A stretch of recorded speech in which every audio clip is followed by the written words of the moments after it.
वहीं आज रुद्रपुर के दौरे पर पुष्कर सिंह धामी रहने वाले हैं। नवोदय स्कूल में होने वाली एक कार्यक्रम में वो हिस्सा लेंगे। भाजपा हर घर तिरंगा के वर्चुअल कार्यक्रम में भी शामिल वे होंगे। सीएम पुष्कर सिंह धामी दोपहर 11:30 बजे पहुंचेंगे रुद्रपुर। नवोदय स्कूल में होने वाले एक कार्यक्रम में वे हिस्सा लेंगे, जहां 75वीं वर्षगांठ पर भाजपा की ओर से हर घर तिरंगा अभियान चलाया गया है और इस कार्यक्रम में वर्चुअली सीएम धामी शामिल होंगे। आजादी के अमृत महोत्सव को लेकर भाजपा ने पूरा जोर लगा दिया है। 13 से 17 अगस्त तक घर घर तिरंगा लहराने की तैयारी है।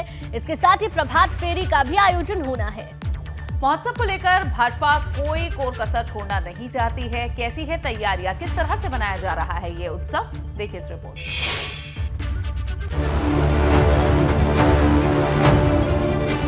आजादी का अमृत महोत्सव के तहत 13 अगस्त से 17 अगस्त तक घर घर तिरंगा लहराना है। इस अभियान में तिरंगे को घर घर पहुंचाने के लिए भारतीय जनता पार्टी भी जुटी हुई है।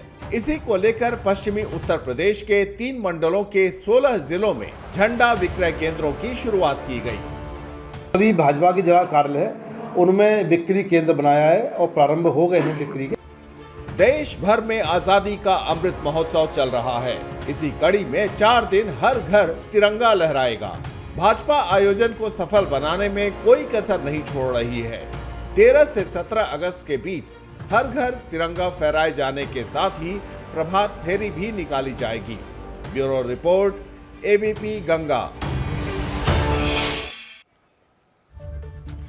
यूपी के 150 गांवों को मॉडल गांव के रूप में विकसित करने का फैसला हुआ है और इसमें बिजनौर का खारी गांव भी शामिल है। मुस्लिम बहुल गांव के लोग प्रशासन के इस फैसले से बहुत खुश हैं।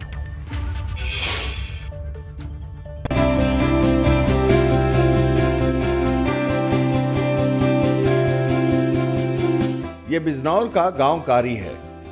जल्द ही इसकी तस्वीर बदली सी होगी। सूबे में जिन 150 गांवों को मॉडल गांव के रूप में विकसित करने का फैसला हुआ है, उनमें से ये गांव भी है। अब यहाँ भी जरूरी सुविधाएं होंगी, साफ सफाई दिखेगी, विकास होगा और रोजगार के अवसर पैदा होंगे। इसमें जो हमारे संयुक्त राष्ट्र संघ ने 17 गोल रखे हैं, उनमें से 9 थीम पे इसमें काम किया जाएगा, जैसे कि सुशासित गांव, साफ और हरा गांव, गरीबी मुक्त एवं बेहतर आजीविका वाला गांव, बाल मैत्री गांव, विकास से लैंगिक समानता वाला गांव, पर्याप्त जल वाला गांव, स्वस्थ गांव, सामाजिक रूप से सुरक्षित गांव, गांव में संरचनात्मक ढांचे की यथेष्ट उपलब्धता वाला गांव। ब्लॉक हल्दौर का खारी गांव मुस्लिम बहुल गांव है। यहाँ की 75% आबादी मुसलमानों की है, जबकि 25% हिंदू हैं। खारी गांव में संयुक्त राष्ट्र संघ के 9 मानकों के तहत प्रशासन काम करवाएगा। गांव का मॉडल गांव के रूप में चयन होने से ग्रामीण खुश हैं।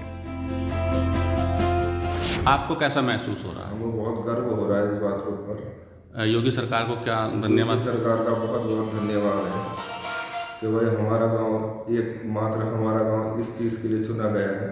योगी जी का बहुत बहुत धन्यवाद है। विकास की नई इबारत गांव में भी लिखे जाने की तैयारी है।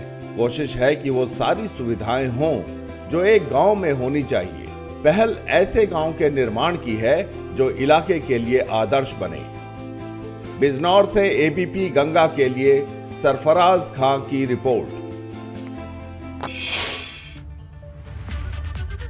चलिए आगे बढ़ते हैं। सावन में पहली बार सीएम योगी वाराणसी पहुंचे। काशी विश्वनाथ मंदिर में पूजा अर्चना की, कॉरिडोर का दौरा किया, विकास कार्यों की समीक्षा की। आला अधिकारियों के साथ बैठक में भी सीएम ने विकास कार्यों और कानून को लेकर कई आदेश दिए। देखिए रिपोर्ट।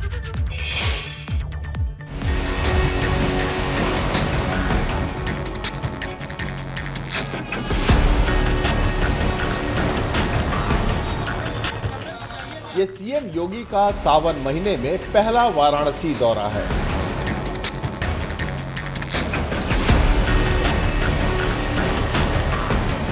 गुरुवार को सीएम योगी ने काशी विश्वनाथ मंदिर में पूजा की।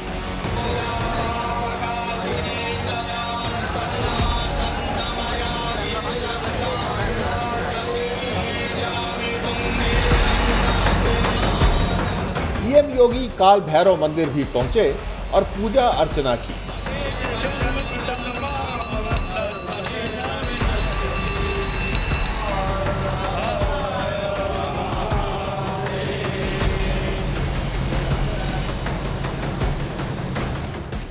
मुख्यमंत्री ने काशी विश्वनाथ कॉरिडोर का दौरा भी किया।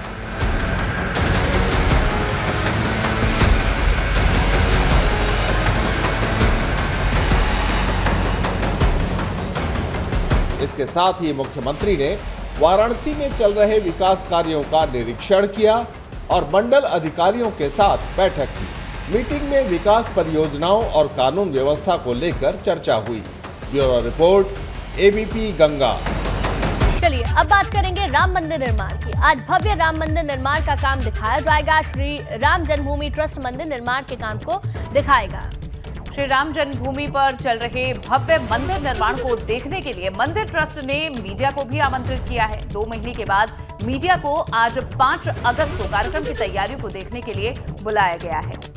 बिल्कुल, इसके जरिए ट्रस्ट मंदिर निर्माण को लेकर किए जा रहे कार्यों को दिखाना चाहता है। इससे पहले मीडिया को निर्माण दिखाने के लिए 1 जून को बुलाया गया था। इस समय मंदिर के गर्भगृह, प्लिंथ और रिटेनिंग वॉल का निर्माण तेजी के साथ चल रहा है।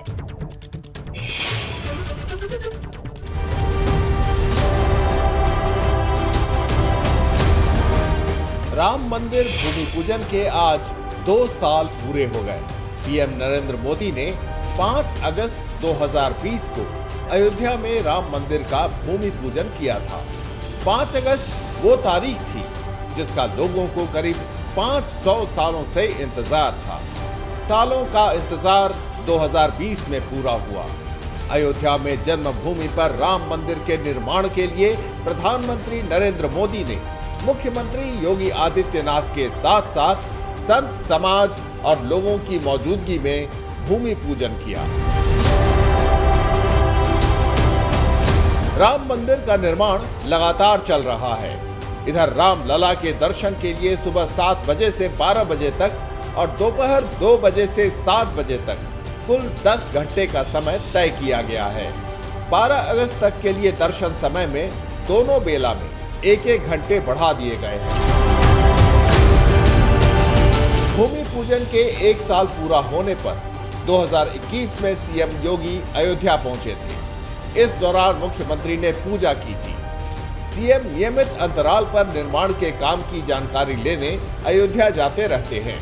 दोबारा मुख्यमंत्री बनने के बाद योगी का पहला दौरा अयोध्या का ही था।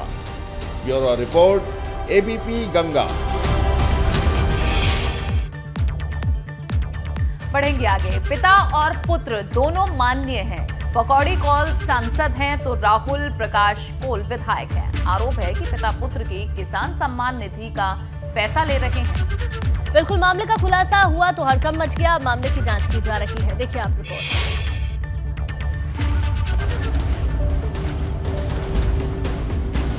नाम किसान सम्मान निधि है, लेकिन वो किसानों को मिलने के बजाय सांसद जी और विधायक जी के खाते में जा रही है। आरोप है कि अपना दल के सांसद पकौड़ी कोल को किसान सम्मान निधि की 9 किस्त मिली है। देखिए, वस्तुस्थिति ये है कि माननीय विधायक राहुल प्रकाश जी हैं, उनका तो नहीं जा रहा है और सांसद महोदय का जो है जांच हम लोग करा ले रहे हैं। अगर ऐसी कोई स्थिति आएगी तो जो इसकी वैधानिक कार्रवाई वो की जाएगी। जो लिस्ट दी गई है उसमें नाम है। किसान सम्मान निधि लेने वालों की लिस्ट में सांसद के साथ ही उनके विधायक पुत्र राहुल प्रकाश कोल का भी नाम है। आरोप है कि विधायक जी को किस्त इसलिए नहीं जा पाई क्योंकि उनका आधार कार्ड नंबर अपडेट नहीं था। और जो विधायक जी का, इसमें इनका कहीं भी कोई किस्त नहीं गई हुई। ये जांच करने के बाद ही बता पाएंगे क्योंकि अभी आधार नंबर मेरे पास नहीं है। जब नंबर आ जाएगा तो उसके बाद हम आपको बता देंगे। एनडीए सरकार में शामिल अपना दल के सांसद और विधायक पुत्र का नाम किसान सम्मान निधि की लिस्ट में होने का खुलासा हुआ तो हड़कंप मच गया। अब मामला सामने आने के बाद जांच और रिकवरी की बात की जा रही है। Bureau report, ABP Ganga. पर्यटन मंत्री सतपाल महाराज उत्तरकाशी दौरे पर पहुंचे हैं और इस दौरान सतपाल महाराज लोक निर्माण विभाग के गेट हाउस में हुए कार्यक्रम में शामिल हुए। बिल्कुल, सतपाल महाराज ने पार्टी कार्यकर्ताओं से कहा कि वे तिरंगा कार्यक्रम में बढ़ चढ़कर हिस्सा लें। उधर गणेश जोशी ने कहा कि उत्तरकाशी में पर्यटन को बढ़ावा देने के लिए कई योजनाएं चल रही हैं।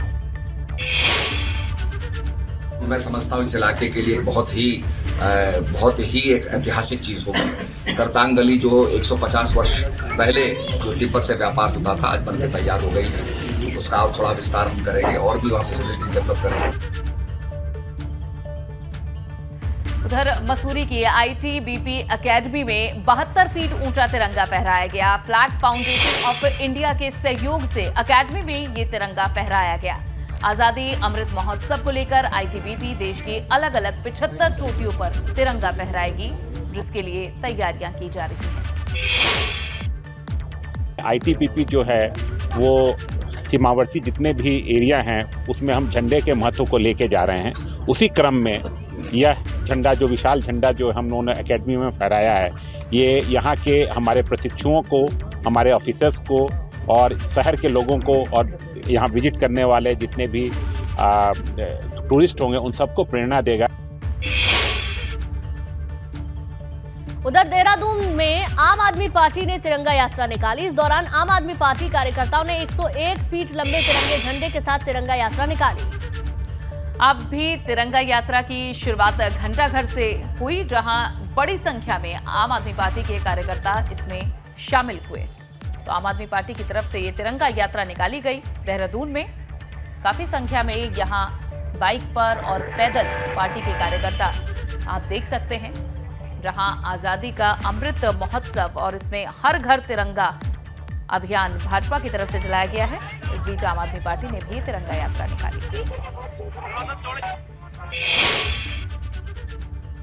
वहीं उत्तराखंड को आयुष प्रदेश के रूप में विकसित करने के लिए आयुष विभाग की तरफ से कवायद चल रही है। इसी को लेकर सचिवालय में आयुष सचिव पंकज पांडे की अध्यक्षता में एक बैठक हुई और इस बैठक में आयुर्वेदिक औषधि निर्माताओं के साथ बैठक की गई थी। बैठक के दौरान औषधि निर्माताओं की दिक्कतों को लेकर बातचीत की गई। जितने भी हमारे प्रदेश में आयुष के मैन्युफैक्चरर हैं, जो दवाइयां बना रहे हैं, तरह तरह के प्रोडक्ट्स बना रहे हैं आयुष के, उनको मैंने यहाँ पे रिक्वेस्ट किया था आने के लिए और सभी लोग आए हैं। उसमें काफ़ी सारी बातें उन्होंने बताई हैं। मैंने उनसे ये पूछा था कि क्या प्रॉब्लम्स आ रही हैं उनको मैन्युफैक्चरिंग में या एक्सपोर्ट करने में, क्या समस्याएं हैं और क्या सुझाव हैं जिससे कि हम ये जो टारगेट है, हमारा जो गोल है माननीय प्रधानमंत्री जी का, उसको कैसे पूरा कर सकें। तो काफ़ी सारे सुझाव आए हैं। कुछ डिपार्टमेंटल इश्यूज भी बताए गए हैं, जो प्रोसेस में जहाँ टाइम लग रहा है उसको हम लोग एड्रेस करेंगे। बारिश के मौसम में नदियां किनारे बने उन किनारों पर जाना खतरे से खाली नहीं है। प्रशासन लोगों से बार बार अपील भी कर रहा है, मगर फिर भी लोग खुद को मुश्किल में डाल रहे हैं। ऐसी ही एक तस्वीर रुड़की से भी सामने आई, जहां 2 युवक नदी के बीच फंस गए। देखिए रिपोर्ट।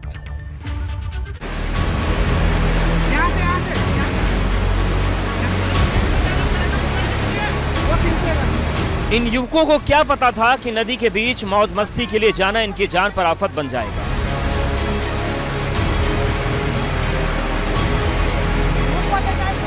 युवक नदी के बीच एक टापू पर बैठे थे और इसी दौरान नदी का जलस्तर बढ़ गया और ये दोनों युवक नदी के बीच फंस गए।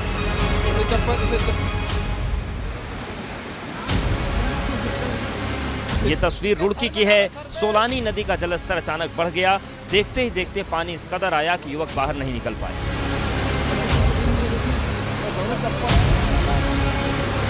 सूचना के बाद रेस्क्यू टीम मौके पर पहुंची और युवकों को बचाने की मुहिम शुरू हुई।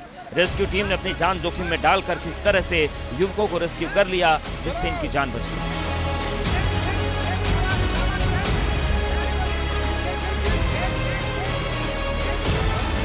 मगर इस घटना से उन लोगों को सबक लेने की जरूरत है जो बगैर सोचे समझे इस तरह की नदियों के बीच बने टापू पर पहुंच जाते हैं, क्योंकि बरसात के दिनों में कुछ नहीं पता कि नदियों का जलस्तर कब अचानक से बढ़ने लगे। एबीपी गंगा के लिए रुड़की से विनीत त्यागी की रिपोर्ट।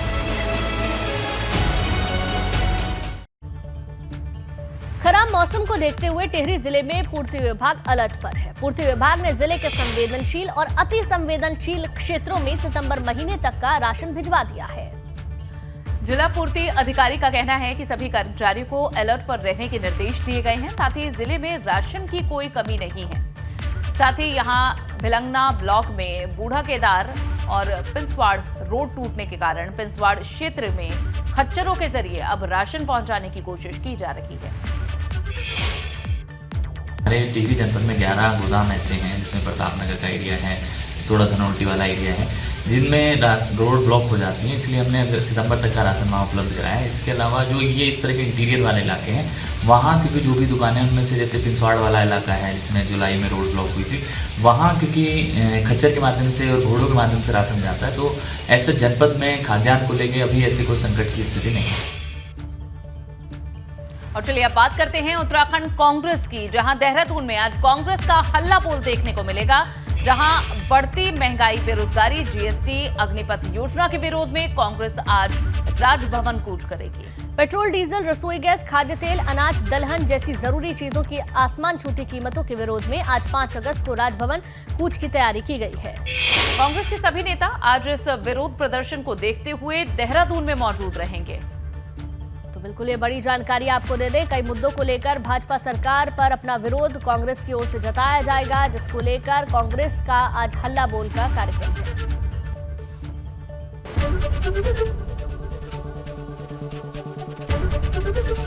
एबीपी गंगा, खबर आपकी, जुबान आपकी।